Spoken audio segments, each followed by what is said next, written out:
Jays today, where your boys always have something to say about the Toronto Blue Jays. It is dire times right now. Lots of stuff to talk about. I'm your host, Nicholas Play Live. And I'm your host, Adam Peddle. Yes, and guys, we just reacted to Brandon Nimmo going off the board, going back to the New York Yankees, a target that the Blue Jays were in heavily. So what will it take to save the Blue Jays offseason now? Before we get into it, guys, make sure to like, comment, and subscribe to the YouTube channel. And also, Betstamp. TODAYJAYS is the code. Go to the description and use the code TODAYJAYS to get Betstamp on your phone and make those bets. All right, Nick. So we got three different solutions to fix the Blue Jays offseason. It's very, very clear. Number one, let's start with it. We got to sign the big pitcher on the board that's left, Carlos Rodon. It's the only way. It's the only way. If we sign Carlos Rodon, do we save the Blue Jays offseason?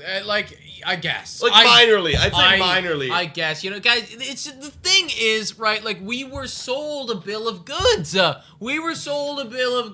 I've watched so many Ross Atkins, Mark Shapiro podcasts where they go on there and it's like, yeah, like, we were really in on that guy. Like, what team wouldn't want to sign that dude? And I'm like, yes, of course. Like, that makes a lot of sense. And then you trade away one of my favorite players. You don't get anybody. You're in on the conversation. We've been sold a bill of goods. It's time to pay up.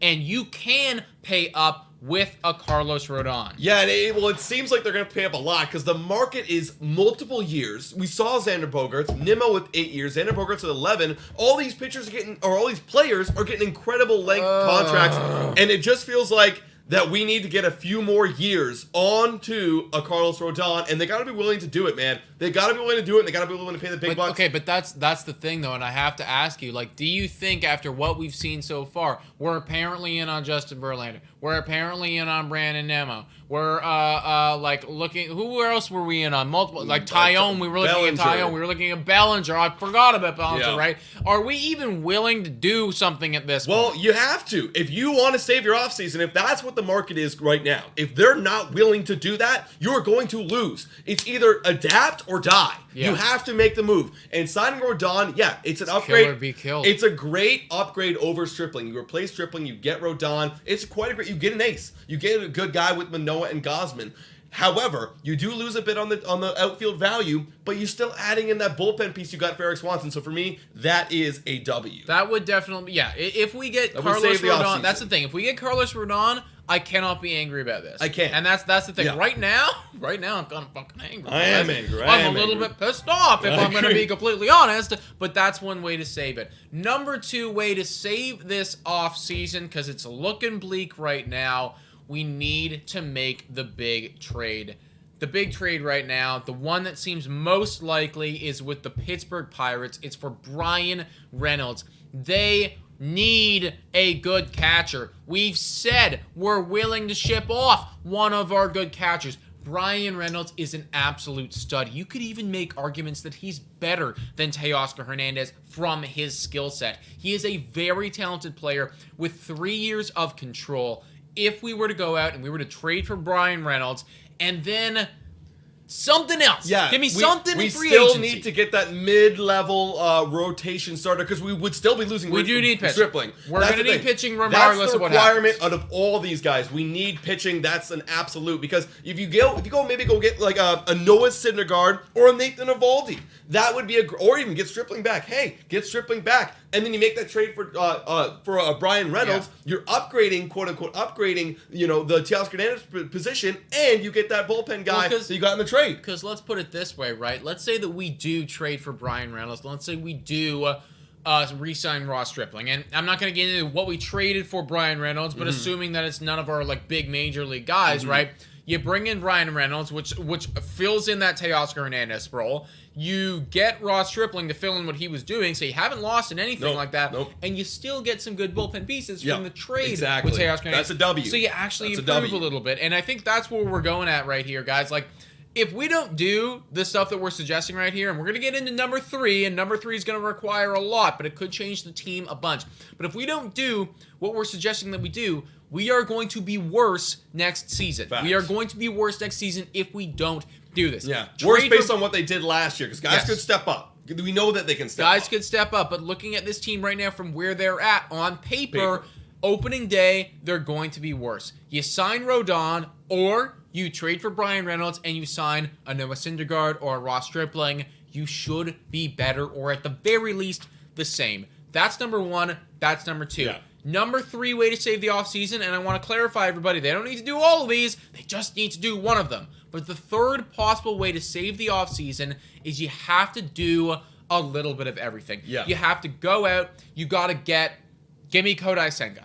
Give me Andrew Benintendi. Give me Michael Brantley. Give me a bullpen guy, right? You need to be dabbling in all of the markets here. I see it like this way. You got to get if you're not going to get Carlos Rodon, which most likely we're not going to at this rate, you got to get 2 starting pitchers, right? You got to get that depth because you got the top 3 with Barrios, Manoah, and Gausman. You got it. I cannot be seeing Mitch White and Yusei Kikuchi in that bottom 2. And that's the problem. That's the problem. I need to pause this fucking video for a second and just say that's the problem, everybody. If Ross Atkins thinks it is okay to walk into next season with our 4 and our 5 being White and Kikuchi, and is it even okay to walk in with our 3 being Barrios? Can anybody guarantee me that he's going to do good next year? I have no idea. We need to be better than that. Right. And well, Ross has said that he's going to go and get a starting pitcher. So if Ross you get said a lot of fucking things. I know. But if you get a combination of Stripling, Senga, Syndergaard, Evaldi, you give me 2 of those guys, that's good. But then it's good. It's good. It's definitely an upgrade. I would say for sure. But just to complement the outfield, give me any left-handed bat, man. Give me 2 starting pitching. Give me a left-handed bat to complement the outfield. That is definitely an upgrade. I think just getting 2 is a bit of an upgrade. Yeah. But I want just a bit more just to complement that decision. Well, and we need to be in on all of it, right? Like if you go option 3, you're not getting the star anymore. You're not getting the big flashy name of Rodon and Bryan Reynolds. You're getting a bunch of little guys. And you're going to have, let's say you sign 4 guys, right? You're probably going to have 2 of those guys be bad. You might have 2 of them hit, and that's what you go down that route. You know that Rodon's going to hit. You know that Bryan Reynolds is going to hit. But if you sign 4 dudes, or if you trade for a guy, or whatever, however you manage to make that happen, you should have at least some of them hit. Some of them are going to bust. We know that. But you should get the team to a place where we can be competitive again and maybe be better than we were next season. Looking at these 3 options right now, ways to save the Toronto Blue Jays offseason, what do you think's most likely? Well, if any, at this point? I think it's going to be the number 3. Clearly, we're not going to be paying a lot of money or giving guys long contract extensions, and that's what it'd be for Rodon. Bryan Reynolds is going to cost a lot in the free agency, as we know. Pirates made it very clear that in the trade market. In the trade market, if they're going to do that, it's going to be a lot. And I don't think that they're going to force the circle and square. I know that you said that analogy. They're not going to do that with a Bryan Reynolds. So I think it's going to be they're going to grab a starting pitcher. I think that's the most likely outcome. We get a starting pitcher. Maybe we get another arm or a cheap lefty bat, but that's it. That's the most likely scenario. That's not even on here, guys. That's not on here because that would not, in my opinion, that would not save the offseason. For option 3 to be successful, we need multiple. We need multiple. We need to fill in those gaps. We need to fill in that stuff right there so Yusei Kikuchi can get bumped out so Teoscar Hernandez's loss isn't as big as it is right now. It's not looking good. Everyone keeps flying off the board. You have to do something. Talking about it on podcasts like we're doing right here is excellent. It's awesome. I love that you're part of the media. Get off your fucking ass and write the check, dude. Right, I agree. Guys, let us know in the comments down below. What do you think the Blue Jays need to do to win and save this offseason? Let those comments be heard. We'll try to get to some of you guys because, guys, it's looking pretty dark right now. Please like and subscribe. $3 a month become a Patreon member. Shout out and thank you to every single one of these current Patreon members. You guys are awesome. Guys, thank you so much for watching. And go Jays, go!